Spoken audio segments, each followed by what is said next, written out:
Hello students, welcome to Indian online study point. आज हम class 10 के चैप्टर 2 ह्यूमन सिस्टम के बारे में पढ़ने जा रहे हैं। इसको आपको अच्छे तरीके से समझना है व देखना है। इसको समझने के लिए सबसे पहले हमें किसकी ज़रूरत होती है? सेल की ज़रूरत होती है। सेल को समझने की ज़रूरत होती है। तो अभी तक आपने online Indian online study point पे अपलोड किए हुए जो सेल से रिलेटेड जो वीडियोज़ हैं वो नहीं देखे हैं तो कृपया उनको देख लीजिए, जिससे सेल है वो आपको क्लियर हो जाए और सिस्टम आसानी से समझ में आ जाए।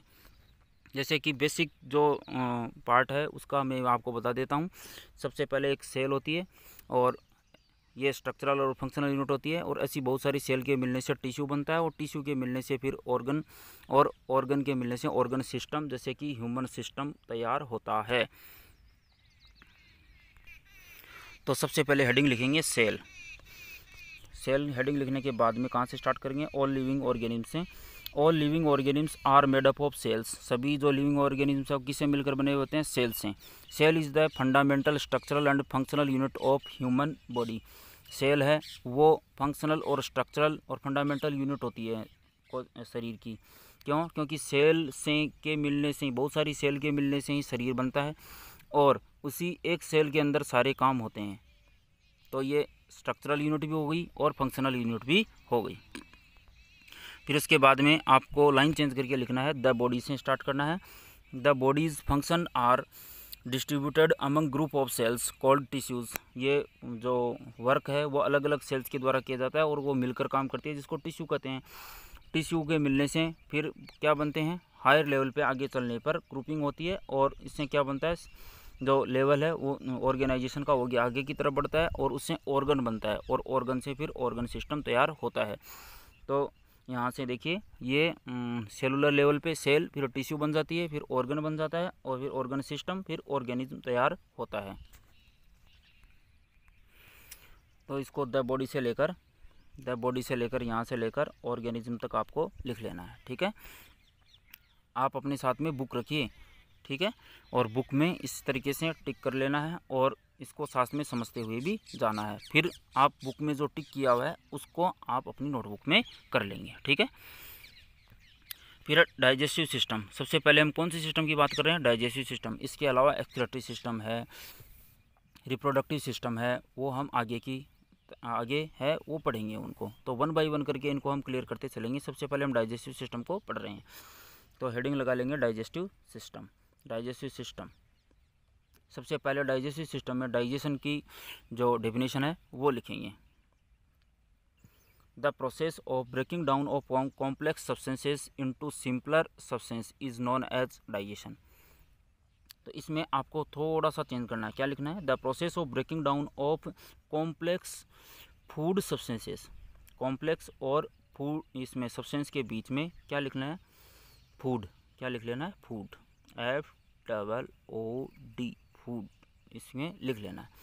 तो क्या लाइन बनेगी इससे? The process of breaking down of complex food substances into simpler food substances. यहाँ पर भी सबसे से पहले क्या लिख लेंगे? Food is known as digestion. इसी को क्या कहते हैं? डाइजेशन कहते हैं। मतलब भोजन के बड़े टुकड़े हैं उनको छोटे टुकड़ों में कन्वर्ट करना क्या कहलाता है? डाइजेशन कहलाता है। फिर उसके बाद में the process of digestion takes place.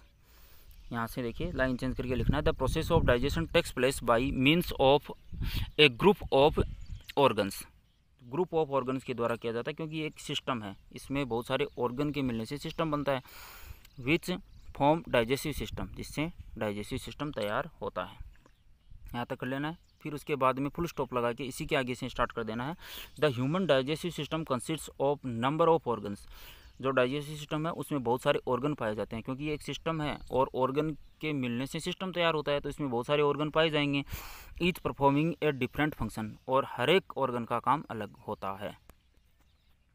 तो इसको द ह्यूमन डाइजेस्टिव से लेकर फंक्शन तक कर लेना है। देखिए इसमें बॉडी के अंदर ये पूरा किसका डायग्राम है? ह्यूमन डाइजेस्टिव सिस्टम का। ह्यूमन डाइजेस्टिव सिस्टम यहाँ कहाँ से स्टार्ट होता है? माउथ से स्टार्ट होता है। सबसे पहले माउथ से स्टार्ट होने के बाद में इसमें फेरिंग्स वाला पार्ट, इसोफेगस, फिर स्टमक, फिर स्मॉल इंटेस्टाइन, फिर लार्ज इंटेस्टाइन, स्मॉल इंटेस्टाइन आ जाती है, फिर लार्ज इंटेस्टाइन है। इसमें देखो लार्ज इंटेस्टाइन पहले दिखाई दे रही है, लेकिन आपको इसको पहले ये क्रम में पहले नहीं आती है। पहले कौन सी आती है? स्मॉल इंटेस्टाइन आती है, और उसके बाद में लार्ज इंटेस्टाइन आती है। फिर उसके बाद में लार्ज इंटेस्टाइन का जो लास्ट पार्ट होता है वो रेक्टम, रेक्टम के बाद में एनस। तो ये सारे ऑर्गन्स मिलकर ये पूरा सिस्टम बना रहे हैं। इसके अलावा इसमें सेक्रेटरी ग्लैंड्स भी होती है, जैसे कि पेंक्रियाज है, ये इसमें शामिल होती है। तो इन ग्लैंड्स के और इन सभी ऑर्गन के मिलने से डाइजेस्टिव सिस्टम तैयार होता है। तो डाइजेस्टिव सिस्टम में ये सभी ऑर्गन किस में शामिल किए जाते हैं? एलिमेंट्री कैनाल में, और एलिमेंट्री कैनाल के बाद में इसमें डाइजेस्टिव ग्लैंड्स हैं वो भी इसमें पाई जाती है। दोनों के मिलने से डाइजेस्टिव सिस्टम बनता है। तो एलिमेंट्री कैनाल में कौन कौन से पार्ट आ गए? देखिए एलिमेंट्री कैनाल में यहाँ से देखिए ये ऑर्गन्स किसके हैं? एलिमेंट्री कैनाल के हैं। तो इसको ध्यान रखना है, ये ऑर्गन्स किसके हैं? एलिमेंट्री कैनाल के हैं, एलिमेंट्री कैनाल के हैं।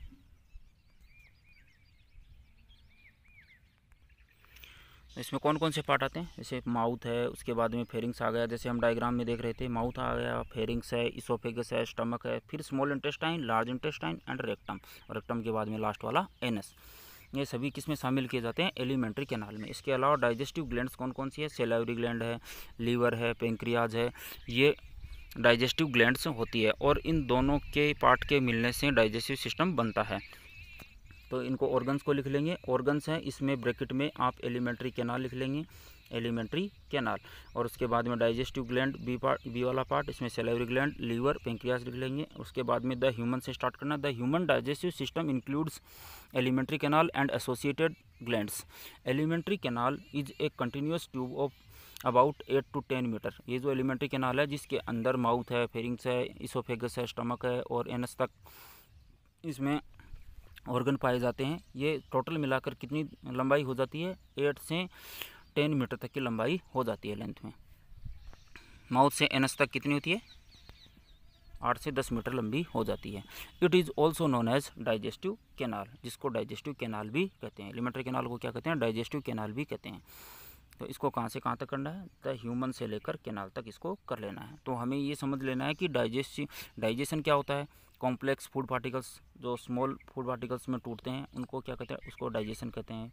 फिर डाइजेस्टिव सिस्टम किससे मिलकर बनता है? Alimentary canal plus digestive glands. Alimentary canal में क्या क्या पाए जाते हैं? माउथ है, फेरिंग्स है, इसोफेगस है, स्टमक है, small intestine, large intestine, rectum, anus, ये सभी पाए जाते हैं। फिर उसके बाद में डाइजेस्टिव ग्लैंड, इसमें सेलाइवरी ग्लैंड, लीवर, पेंक्रियाज, ये सभी पाए जाते हैं। और इन सब के एक साथ मिलकर प्रॉपरली एक दूसरे की मदद करते हुए काम करने से पूरा सिस्टम तैयार होता है और डाइजेशन की प्रोसेस पूरी होती है। उसके बाद में आप हेडिंग लिखेंगे organs used in digestive system. कौन कौन से ऑर्गन्स हैं जो डाइजेस्टिव सिस्टम में काम आते हैं? तो एलिमेंट्री कैनाल का फर्स्ट पार्ट कौन सा था? माउथ। तो हम माउथ को पढ़ते हैं। माउथ है, food is taken into the body through the mouth. Food को सबसे पहले हम किससे इंटेक करते हैं? माउथ के द्वारा करते हैं। इसको बक्कल केविटी भी कहते हैं। The process is known as ingestion, और इसी प्रोसेस को क्या कहते हैं? इंजेशन कहते हैं। फूड सबसे पहले किसके द्वारा लिया जाता है? कहाँ लिया जाता है? मुंह के अंदर लिया जाता है, यहाँ तक कर लेना है। फिर इस प्रोसेस को क्या कहते हैं? इसको इंजेशन कहते हैं, यहाँ तक कर लेना है।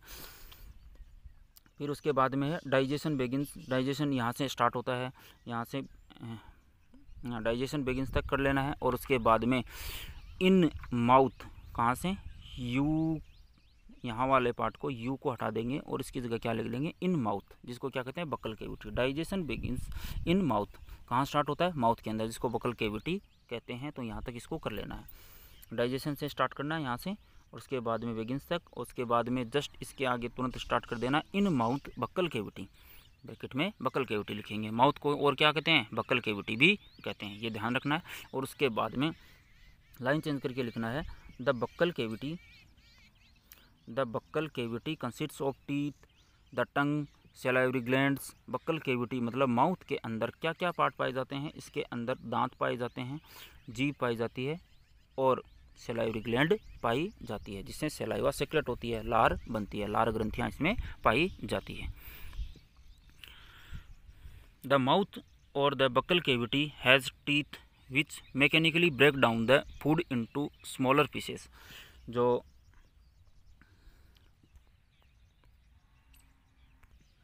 बक्कल केविटी है उसके अंदर क्या पाए जाते हैं?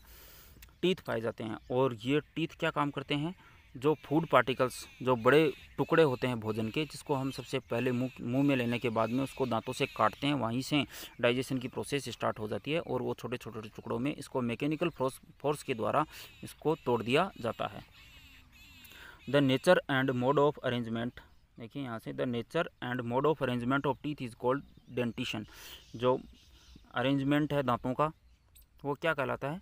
डेंटिशन कहलाता है। किस प्रकार से दांत है वो हमारे मुंह के अंदर बकल कैविटी में अरेंज होते हैं, उसको डेंटिशन कहते हैं। ह्यूमन डेंटिशन इज, जो मनुष्य का जो डेंटिशन है वो किस प्रकार से, देखिए, हेट्रोडोंट।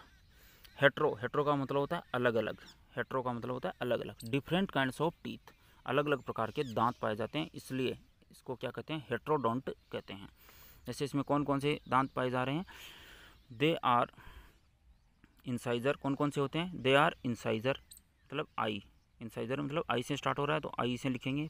फॉर कटिंग, किसके लिए पाए जाते हैं? ये कटिंग के लिए, काटने के लिए होते हैं। और ये संख्या में कितने होते हैं? संख्या में 4 होते हैं। 4 इन ईच जा, तो इसको यहाँ पर जो आई और 4 है, जो आई और 4 यहाँ पर, आई और 4 यहाँ पर ब्रैकेट बनाएंगे और ब्रैकेट में लिखेंगे 4 इन ईच जा। क्या लिखेंगे? FOUR 4 in IN in each EACH each जा JAW ईच जा। हर एक जबड़े में कितने पाए जाते हैं? 4। तो टोटल कितने हो गए? 8। फिर इसके बाद में है कैनाइंस। कैनाइंस को C से शो करते हैं। फॉर टीयरिंग, ये किसके लिए होते हैं? भोजन को फाड़ने के लिए, चीरने के लिए होते हैं। और ये संख्या में कितने होते हैं? 2 होते हैं। हर एक जबड़े में कितने होते हैं? 2 होते हैं। तो C और 4 के बीच में, यहाँ पर C और 4 के बीच में ब्रैकेट बनाएंगे और ब्रैकेट में लिख देंगे 2 इन ईच जा। क्या लिखेंगे? 2 इन ईच जा। फिर है प्रीमोलर और एंड के बीच में ब्रैकेट बनाएंगे और इसमें लिखेंगे 4 इन ईच जा। और फिर मोलर M और 4 के बीच में क्या लिखेंगे? 6 इन ईच जा। तो टोटल कितने हो गए? 12। तो जो मोलर्स हैं वो कितने हो गए? 12। और जो प्री मोलर्स हैं वो कितने हो गए? 8। जो कैनाइंस है वो कितने हो गए? टोटल 4। और जो कैनाइंस कितने हो गए? 4। और इंसाइजर कितने हो गए? 8। तो इनकी संख्या भी आपको ध्यान में रखनी है और इनका काम भी ध्यान में रखना है। इंसाइजर का काम क्या होता है? कटिंग का। कैनाइंस का काम क्या होता है? टीयरिंग का। प्री मोलर और मोलर का काम क्या होता है? मेस्टिकेशन का, मतलब पीसने का काम किसका होता है? प्री मोलर और मोलर का होता है। फिर इसके बाद में इसको हेट्रोडोंट कहते हैं क्योंकि अलग अलग प्रकार के दांत हैं। इंसाइजर अलग है, कैनाइन अलग है, प्रीमोलर, मोलर अलग है, तो इसको इसलिए हेट्रोडोंट कहते हैं। फिर है थिकोडोंट। थिकोडोंट का मतलब है, thecodont are the teeth embedded in the sockets of the jaw. जो जबड़ा होता है उसके अंदर, सॉकेट्स के अंदर दांत पाए जाते हैं, इसलिए इसको क्या कहते हैं? इस प्रकार के अरेंजमेंट को थिकोडोंट कहते हैं। जैसे कि किसमें? मैमल्स के अंदर। फिर है डाइफायोडेंट। डाइफायोडेंट का मतलब होता है, डाई मतलब 2 प्रकार के दांत जीवन में आते हैं, एक तो मिल्क टीथ और एक परमानेंट टीथ। तो इसको डाइफायोडेंट से स्टार्ट करेंगे। Diphyodont, the teeth formed twice in lifetime are called diphyodont. 2 बार दांत आते हैं इसलिए डाइफायोडेंट कहलाते हैं। तो इसको डाइफायोडेंट तक कर लेना है। फिर इसके बाद में इसी के आगे से फुल स्टॉप लगाकर मिल्क से स्टार्ट करना है। Milk teeth are erupted at 6 to 7 months of birth and they are maximum 20 in number. जो मिल्क टीथ है वो कब तक रहते हैं, कब तक आना स्टार्ट हो जाते हैं? 6 से 7 महीने के अंदर आना स्टार्ट हो जाते हैं। जन्म के 6 से 7 महीने बाद में आना स्टार्ट हो जाते हैं। और ये मैक्सिमम संख्या में कितने हो सकते हैं? 20। कितने हो सकते हैं? 20। They are replaced by permanent teeth at the age of 6 to 7। और उसके बाद में ये परमानेंट टीथ के द्वारा रिप्लेस कर दिए जाते हैं, मतलब परमानेंट टीथ आ जाते हैं। कब आ जाते हैं? 6 से 7 वर्ष की उम्र के बाद में। Permanent teeth are 32 in number. और जो परमानेंट टीथ होते हैं वो कितने होते हैं? 32 होते हैं। इसमें नंबर में, संख्या में कितने होते हैं? 32 होते हैं। मिल्क टीथ कितने होते हैं? 20। और जो परमानेंट होते हैं वो कितने होते हैं? 32। और परमानेंट जो मिल्क टीथ है वो कब आना स्टार्ट होते हैं? 6 से 7 महीने बाद में। और 6 से 7 साल बाद में परमानेंट टीथ आना स्टार्ट हो जाते हैं। फिर the last 4 molars wisdom teeth appears only at the age of 18। और उसके बाद में ये भी लाइन आपको लिखनी है यहाँ से। द लास्ट 4 मोलार्स, जो लास्ट के जो 4 जो मोलार्स हैं जिनको विजडम टीथ कहते हैं, वो ये कब आना स्टार्ट होते हैं? ये 18 वर्ष की उम्र या उसके बाद में आते हैं, जिसको अक्कल दाढ़ कहते हैं।